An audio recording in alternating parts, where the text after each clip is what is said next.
It's not that far behind. And in a recent article, which I talked about, the U.S. retirement market is in big trouble. We have a new record U.S. retirement market. It hit 25.3 trillion at the end of last year. Now this is all inflated, and it really jumped up after QE3 started in 2012. I think the U.S. retirement market jumped up from like 20 to 22.5 trillion in just those few years when they were pumping the money into the QE3. Now, the issue is that works fine. They'll continue to pump money in there, and they'll continue to inflate the market. But according to new data out by the Investment Company Institute, interesting, their last year of recording this information was in 2014. And this was mostly 401ks. They call them the private DC plans, defined contribution plans. Well, in 2014, total contributions, pay-ins, were like 374 billion, but net benefits paid were 403 billion. So there was like 28 billion more paid out in 2013. That was a record. So more going out than coming in. This is the beginning stage of a typical Ponzi scheme. So the interesting thing for your listeners and readers to understand is that banks today, as well as retirement markets and pension plans, they're not really banks. A bank used to be a bank years ago when they used to have gold, and then they would loan out gold certificates. And if they loaned out too many, and then there was a bank run, people would come back and the gold wasn't there. They didn't have the money, and that was the issue. Well, then we had a certain amount of cash. Federal Reserve fiat notes, we had a certain amount in the bank, just in case more people wanted the cash. Well, that amount has gone to nothing. It's a fraction. So when you go to a bank today and you want to get $2,000 in cash, they look at you like you're a drug dealer or something. There's something wrong with you taking $2,000 in cash because they don't even have the cash. So the problem is the pension system and the retirement market, there's nothing in there. There's no big bank. There's no big gold at the end of the rainbow. It's all debt.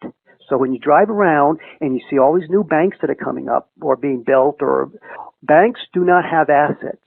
Banks now hold debts. That's what a bank is. It's really nothing. It's a big hole. So the retirement market, when the pension plans really start to get in trouble over the next several years, then we're going to see big trouble in the retirement market. And I look forward to seeing what the data is for 2015 and 2015 when the information comes out. But in 2014, the U.S. market was doing pretty good, so I don't know why there was a net withdrawal. And this is just going to be more bad news going forward. When this starts to fall apart, I mean, is this just a local type of problem? I mean, we heard Dallas, they're having a pension problem. South Carolina, they're having a pension problem. Is this just a localized problem, or is this countrywide? I would imagine some states are probably a little more fiscal responsible and aren't as leveraged as others, but those are probably in the minority. So the overall system, this falling energy return on investment is really gutting the entire system. And where it's gutting it the most now is we can't afford to continue rebuilding, maintaining our infrastructure, so we let that go. We don't even have the cash to do that. Really the energy, which is the money to do that. And now what's also starting to happen is standard of livings are falling. Everything costs more. Healthcare costs more. And so healthcare, even though there's corruption in the industry as well as the insurance companies, yes, there's corruption going on, but the reason why things are becoming more expensive, it's the falling energy return on investment. Same thing in the pension system. So no, Dave, it's just not Texas. The CalPERS in California, they're going to be in big trouble. We know Chicago's a huge mess. Illinois is in big trouble. The whole Northeast is in big trouble because what you have there, you see, the producers, people need to realize the country doesn't need the city. The city needs the country because the food, the meat, even a lot of the, let's say, minerals and oil comes from the country, more the country. Well, the city needs those resources. Well, a farmer who is producing a lot of wheat or corn or cows or for meat, he could still supply his family. He could still supply his family even if he lost the income from a collapsing system. So the problem is the pension plans and the retirement market in the city is the most vulnerable in the huge cities. People in the country will be hurt, but not as bad as a big city. So this is a countrywide problem. So as people hear this, is there any way for them to protect themselves, or is there any way to, help them through this? Because what you're saying is that the funds that they were expecting to receive might not be there. And if many of these people don't receive these funds, what do they do? Is there anything they can do in the meantime to, help them out? Well, I've been a broken record about this, and in my analysis, Dave, of the energy and the markets and the precious metals and the mining industry, the underlying factor is the energy. You can't have a housing market without energy. Forget healthcare without energy, or the auto industry. Unfortunately, analysts look at these sectors as they're different. Yes, they are. They all do different things. But without the energy sector, which is oil and gas and other energy sources, coal, etc., the whole system falls apart. Now, the thing is, this is the reason why the precious metals are really a good store of value. Of course, there's no guarantee what their value will be when the system starts to unravel and fall apart. But we have to look at it this way. If you have to put money somewhere, your funds somewhere, it's in a better guarantee than the worst guarantee or no guarantee. And the difference between gold and silver, when you have a silver coin in your pocket, let's say it's about $20, it's worth $20. Someone owes you a good or service to take that silver coin from you. So it's stored economic energy. Most stocks, bonds, real estate, the pension, and the retirement market is an energy IOU. Energy has to be burned next year and the year after to continue to have those assets to have value. And so those are energy IOUs. And when energy becomes problematic, or the market really starts to fall apart due to the energy, then those values are going to implode. So that's the reason why logic suggests it's better to be in physical gold and silver that have been the store of value and economic energy for thousands of years. Even though Americans have gotten amnesia of gold and silver, the U.S. dollar was backed by gold up to 1971. And what's interesting, let me add this: since 1971, Dave, our trade deficits we went into trade deficits in 72, 73. I think one year we went to a surplus again. But our trade deficits have been getting worse every year. If you add them all up, they're $10.4 trillion. That's what our cumulative trade deficit is. Half of that is oil. So without that $5 trillion that we have borrowed from the Middle East and other oil exporting countries, we couldn't have produced a lot of economic activity in the United States. So the gold, since gold was taken off the gold standard in 1971, off the U.S. dollar peg, we've been living on a lot of borrowed time. But the Pied Piper is now is coming to call, because this leverage and debt in the system is really starting to pile up. And we're starting to see it now in many different facets. And this pension plan and the exploding cost of the health care is just one area of that. You mentioned gold and silver and how the American people have amnesia. I think actually people have been brainwashed into thinking that gold and silver is not actually a store of wealth or money, and people are very hesitant in going out and purchasing gold and silver, because at a time people said, gold and silver was going to go up, it was going to increase in value, and lately we've been seeing it come down. Yes, it moves up a little bit, but a lot of people say, well, wait a minute, why would I go out and buy gold and silver if silver was at one time, $40, $30, now it's $17 or $18, and gold was at 19 at one point, and it's come down to 12 or so. And I think a lot of people look at this and say, something, maybe I'll just stay away from it for a while, because I don't know if it's going to continually drop. What do you say to those people that look at it in that fashion? That's a logical way to look at it. And, they're correct. I've always stated, and I would say more recently in the last three years or so, but I think the issue is, if you're going to invest in a 401k, gosh, you do it for 20, 30 years. You do it for 20, 30 years. And if people had purchased precious metals for 20, 30 years, it would have cost them a little bit more, sure, during 2012 and 13. But then it fell, 11 and 12, and it fell in 2013, 14, and 15.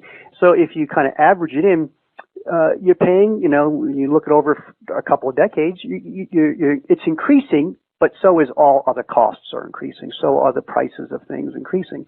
But if we look at it in a few years, yes, the price of silver was 40. It hit at 49. But I think the more interesting or the more important thing to look at is that, there isn't much gold and silver out there. And the reason why the price of gold and silver, when they were reaching that, let's say silver hit 49 in May 2000 or April 2011, and gold hit I think 1900 in September 2011. When they hit those highs, they were starting to reach they were going towards their store of value. Right now, they're being priced on what's known as commodity pricing mechanism, which is their cost of production. Based on the primary silver miner, Dave, it costs between $15 and $18 to produce an ounce of primary silver, and then it takes about $1,100 plus or minus to produce an ounce of gold. So there we have it. We're getting close. The market price is somewhat close around its cost of production. But you see, a lot of gold and silver is not consumed like oil, gas, coal, wheat, corn, even copper. A lot of those are eaten, they're consumed, they're burned forever. But a lot of gold and silver is stored. So it has a different pricing mechanism, a different value mechanism. But since 1971, the market has funneled the world's funds, especially Americans' funds, away from gold and silver and more towards the stocks, bonds, and real estate. And so stock brokers, they get money on a percentage of their broker's commission. If they get somebody in gold, they don't make any money. So it's not in the best interest for a broker to advise gold. And you hear this across the board in the whole investment community. So yes, Americans, unfortunately, have been misled by their financial analysts. They should at least have 10%. Even if the U.S. market investors got 5% or 2% in precious metals, it would totally destroy the market. The price of the metals would skyrocket because only 1% are investors are in gold and silver. So if you had a safe 10%, I'm not talking fully invested in gold and silver, it would we would see the prices really skyrocket. So unfortunately, when the things do fall apart, Dave, there isn't going to be enough metal to go around. And so that's how I look at it. It's going to be there's going to be 100 people with one chair, musical chairs, instead of being 9 people with 10 chairs or 10 people with 9 chairs. It's going to be 100 people with one chair. So that's the unfortunate thing. Americans have not been properly educated of what is going to be a really good asset to own in the future. So when you're saying this, those people who are out of the market, who don't have gold and silver, when this starts to happen, I'm assuming the price of gold and silver is going to move up and it's going to become expensive for individuals to acquire it. And they, at this point, I mean, are you seeing silver and gold moving up quite dramatically when everything starts to implode? Well, that already took place. We had a great example of that in the beginning of 2016. The stock market, the Dow Jones, fell 2,000 points in just a few months. And we had record gold ETF flows. We had record retail folks going into gold ETFs, not just the physical metal, but into gold ETFs. And so that's on a 2,000 point drop. I think it was 18,000, it fell, or 17,000, it fell in the 15,000 range. Just a 2,000 point drop. We had record inflows of investors into the gold ETFs. So what happens when the thing really starts to fall apart? Because we have to remember in 2007 to 2009, the Dow Jones fell 50%. I remember Jim Cramer screaming, on CNBC that it was I think Dow Jones was at 6,600. And he said, sell. It was, he didn't see the end in sight. Well, it finally bottomed. They came in and propped the market up. Well, we're at 20,000. If we lose 50%, it's going to be more than that when the thing falls apart. That's 10,000 points. So yes, I think the next time around, when they can no longer, they will continue to prop up the markets, and they can continue to prop it up for a little while. But gravity they'll still have to come to the forces of gravity. And when it really cracks this next time, when we saw record inflows into gold ETFs on a 2,000 point correction, what happens when it's like 50%, 25%, then 50%. So yes, this is going to push the value of gold and silver up, and I think we're going to be in a whole different market at that time. Now, back in 2008, you saw the economy falling apart. You were looking at certain signs of what was happening. When you look at the economy today, what signs are flashing at you that something is wrong and things are rapidly deteriorating? Well, we've got several things. You look at the automobile industry. It's topping now. It wasn't as bad in 2007 and 2008 as it is now. It's much worse now. What they were doing with the housing market by putting subprime people in homes, subprime mortgages, they're doing now with the automobile industry. And so we have that factor. We also now have the highest median-priced homes in the United States. It's the highest average. And so we're starting to see those indicators of insanity, and they're doing a lot to get people in homes and in cars that really shouldn't be in there. Over the past 3 years, the earnings of the S&P and Dow Jones have been about the same, maybe even a little less, but their the stock indexes have exploded. That's all hot air. That's all extremely hot air, and that's not going to last.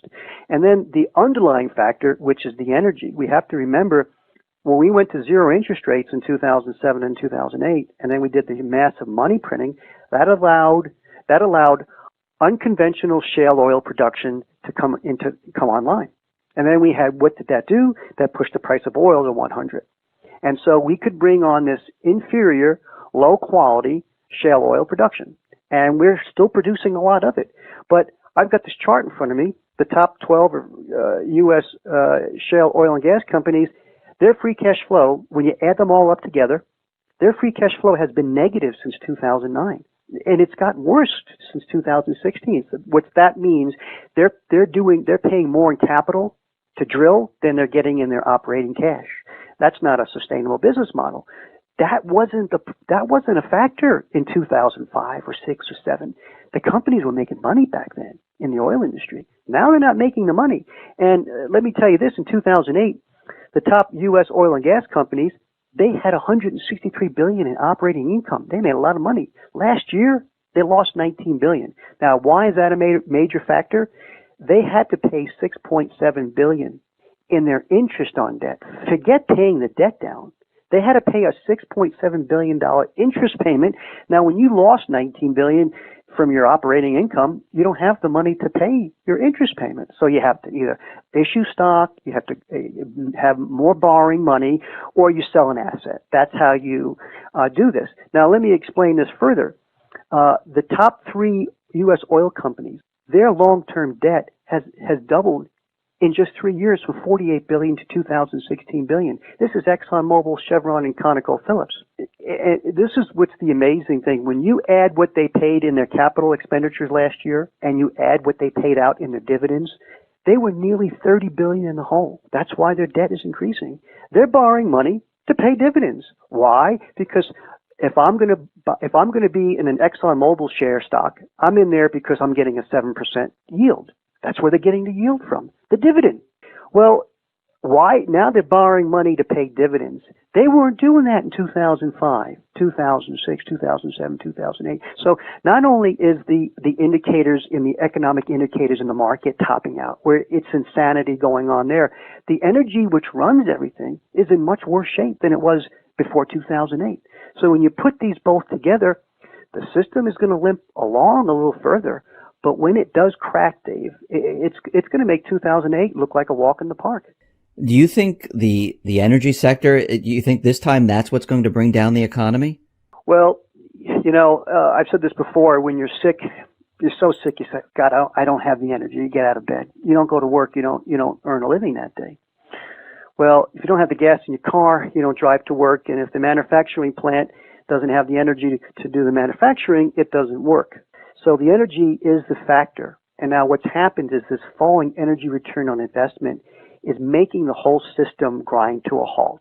And now what you do to offset that is you add debt. And then we're seeing debt everywhere. It's not just the oil companies adding a lot of debt. It's a massive amount of debt. It's also the public government pension systems. It's also the public debt is now 20 trillion, and now we're going to have trouble now with the debt limit here in the next month or two. So the debt is exploding everywhere to try to offset this falling energy return on investment. Now, when I look at these energy companies and I see what's happening to their balance sheets, their financials, that's giving me an indicator that things are in very bad shape. So I don't forecast what's going to happen next quarter. Like a lot of the energy analysts, they'll forecast what's going to happen next quarter or next year. But the trend is the situation is becoming more dire, especially for the energy industry. And let me tell you, it's just not the U.S. Saudi Arabia is in such bad shape. They've sold 34% of their foreign exchange reserves, and most of those are U.S. Treasuries. Since the price of oil fell below $100 in August 2014, they've liquidated 34% of their foreign exchange reserve. And now in the last 2 months, the price of oil has kind of gone up. Well, in January, they liquidated $12.5 billion, and then last month they liquidated almost another $10 billion, which means Saudi Arabia is not making enough money now in their oil revenues to cover their system as well as their national economy, because Saudi Aramco supports the national government. So, and Pemex, I'll give you another example. Pemex is a Mexican state-run oil company. They're technically bankrupt. They said they're going to lay off 50,000 employees last year over a period of time. And they're technically bankrupt because they have like 172 billion liabilities and they only have 107 billion in assets. Their oil production has fallen 35% since 2005. So, and now because of their debt is increasing, their debt is exploding too. They're finding it hard to get their debt refinanced. Countries now are no longer willing to refinance their debt because they know they're in big trouble. So when you start adding all this together, the U.S. and global oil industry is in big trouble. And I will conclude with this. Venezuela supposedly has the most oil reserves on the planet. And they're eating dogs over there now. They're in hyperinflation. Their whole economy is in disarray. We could blame it on the Communist Party. We could blame it on, their inferior government. But the problem is their record oil reserves are heavy oil reserves. They're really not profitable. Believe me, if they had very cheap, light oil reserves, they would not be in the position they're in right now. But our good quality oil reserves have been severely depleted. And so this is the issue. Egypt fell apart because they became a net importer of oil. They used to be an exporter of oil, but when they became a net importer of oil, that's when we had the problems in Egypt. So one by one, the situation continues to get worse in the energy market, which translates to the overall economy. Back in 2008, we had the subprime security, and we saw what happened to the real estate market. People were leaving their homes, and the real estate market just imploded. Now, today in 2017, you're telling us that the oil industry is in trouble. When the oil industry implodes on itself, what happens? What are we going to see because of that occurring? It's hard to forecast how things unfold. We could see, I do get a lot of emails, people saying that, well, why can't the U.S. government backstop the oil industry? They can. We could write off debt. They backstop they bought all the mortgage-backed securities off of the banks. So why can't they take off the debt? Well, you see, they could do that. They actually could do that. And so what would happen is things would continue a little bit longer. The problem is it's the falling profitability of the oil. You see, I think I mentioned this in several interviews. U.S. needs at least 20 profitable barrels for every barrel of energy that they put in to get those 20 profitable barrels. Now, we need 10 profitable barrels just to run the interstate highway system and to get all the food to the dinner plates of Americans and to restaurants. We need that. We need those 10 barrels for just to run that system. We don't have that, then we can't run that system. And then if you want to add the entertainment, education, healthcare, the military, if you want to start adding all that, then you need more profitable barrels of oil. Well, shale oil is 5-to-1 profitable barrels. So we're not maintaining this situation. We're not maintaining it. Now, what's helping us is we're importing oil from other countries that is higher. So it's kind of averaging out to be higher, but it's still a deficit, which is why we're seeing all the debts now in the U.S., in the public as well as private debt increasing. So, but when the energy market really starts to fall apart, we're going to see massive bankruptcies. Yet, why would another company go, okay, I can go in and buy their assets up for nothing? Because it wasn't profitable to drill these shale oil at 100. Why would you buy up the property and go and on pennies on the dollar and try to produce it now when the price of oil is half? And I don't really see the price of oil really increasing unless we have hyperinflation. So when the energy market really starts to unravel, then we're going to see the just-in-time inventory system in the U.S. fall apart. And I believe you had Alice Friedman on, and she talked about her book, what happens when trucks stop running. Yes. And when trucks stop running, a lot of things don't happen. And where I live, a lot of the coal that we use to burn in coal-fired power plants is transported by truck. They need diesel to transport the coal that gives us electricity for our homes and businesses. So I think when this thing really starts to fall apart, it could get very ugly, Dave.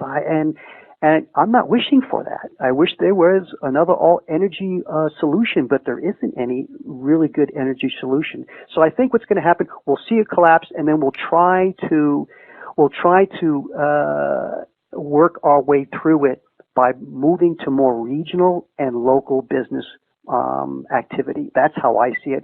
The world will just become a bigger place. Yeah, so this sounds like it's really a terrible situation. I mean, from what you're saying and what you're looking at right now with oil and energy not doing well at this point, it looks like if things rapidly fall apart, we're going to have major problems, because what I'm hearing is that everything is run on energy. And I mean, what about the power to the home? What about, everything that we see, is that going to just come to a screeching halt? I don't think it'll come to a screeching halt. That probability is probably very low. But I think this is how I kind of visualize things. We're at a cliff right now. We're at a major cliff. We're going to fall off that cliff, and we're going to just fall down considerably. But then we're going to hit another cliff down that mountain or down that cliffside. We'll hit another cliff sticking out. And maybe we'll try to recover a little bit. But then as we walk out and it recovers past the edge of the cliff, we'll fall down again. And it'll be another cliff-like dive. We have to remember the Roman Empire. It also collapsed due to its falling energy return on investment. And Rome at its height had 1 million people. During its collapse, there was only 12,000 people left in the city. That's a 99% collapse of the population. Didn't happen overnight. Took time, but towards the end, it fell apart very quickly. Matter of fact, it fell apart within a few decades. So the difference between the Roman Empire and what we're looking at today, Dave, is that technology has increased things. Technology made us do things faster on the way up, and technology will allow us to collapse quicker on the way down. It's a two-edged sword. So I think what we'll see is, at some point in time, we'll see a market crash.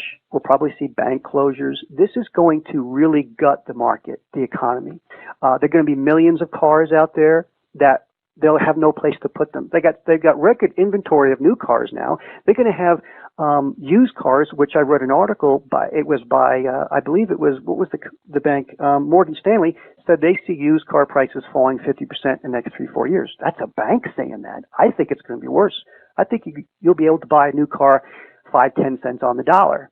So there'll be millions and millions of cars with nowhere to go. We're going to see home prices collapse. We're going to see economic activity collapse. And then it's going to kind of bottom for a while. That's how I see it. Oil production, the expensive oil production will fall apart. And then we'll have less oil production. And it'll never come back like it did before, like it did over the last 8-9 years. So that's how I see it. I see cliff-like declines, a stabilization for a while, and then another cliff-like decline. I think that is probably the most logical way things are going to unravel. And where do you see the dollar going? Many people are talking about a brand new currency. What happens to the dollar during this period? Probably the same thing as the Venezuelan bolivar. As well as most currencies. I've seen some articles and some analysis that at some point in time, I think even Jim Rickards has been talking about the dollar will become just like the Mexican peso. It's just another currency. It's no longer the reserve currency. He says that they're going to try to do a new like SDR basket thing, but that's not going to work. And I agree with him on that. So that's when, and he believes, according to his analysis, and being on an inside in the government, he sees the price of gold really surging over the next few years. So it makes logical sense.